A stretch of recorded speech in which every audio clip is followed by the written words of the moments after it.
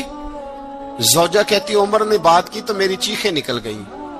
حضرت عمر فرمانے لگے، جب تو خوشبو بانٹے گی نا، تیرے ہاتھوں کو بھی لگے گی، تیرے دوپٹوں کو بھی لگ جائے گی۔ اگر رب کریم نے مجھ سے سوال پوچھا کہ عمر خوشبو تو مسلمانوں کی تھی، تیری بیوی کے دوپٹے کو کیوں لگ گئی، تو میں اللہ کے حضور کیا جواب دوں گا؟ اگر اللہ نے یہ سوال کیا کہ تیری بیوی نے کیوں لگائی، وہ تو حصہ تھا مسلمانوں کا، تو نے تیری بیوی نے کیوں لگائی؟ تو فرمایا میں نہیں چاہتا کہ اللہ کے حضور مجھے اور تجھے باز پرس ہو، لہذا کسی اور کو بانٹنے دے۔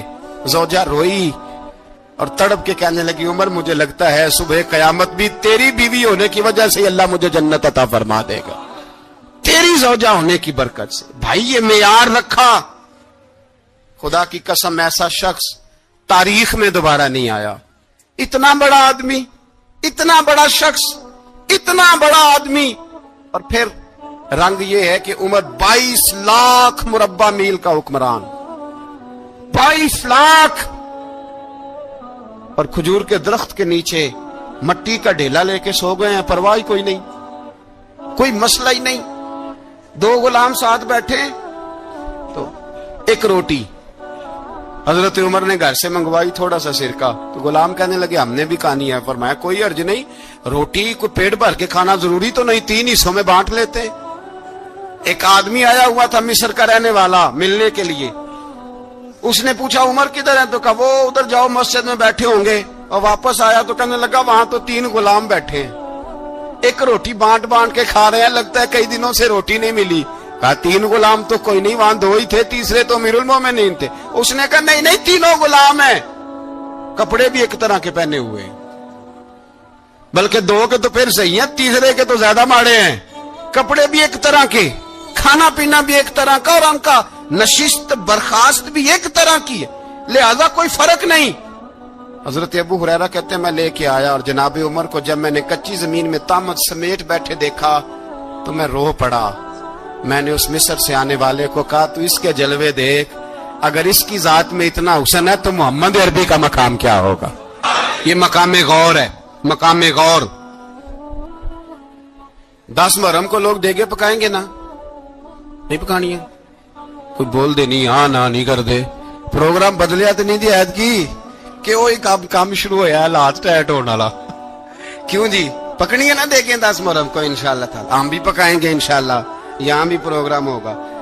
تو 10 محرم کو جو دیگ پکنی ہے تو ایسا نہیں ہو سکتا کہ 1 محرم کو حضرت عمر کے نام کی بھی کوئی پک جائے۔ اگر امام حسن حسین کے نام کی دیگیں پکے تو جو امام حسن حسین سے پیار کرنے والے ہیں، جو امام حسن حسین سے، ہم لوگوں نے بھی عجیب رٹا اپنایا ہے نا، ہم لوگ بات کا ایک پہلو دیکھتے ہیں دوسرا نہیں دیکھتے۔ حضرت امام حسن اور حسین کو بھی نبی پاک نے شہید کہا، اور جناب عمر کو بھی رسول اللہ نے خود شہید فرمایا ہے۔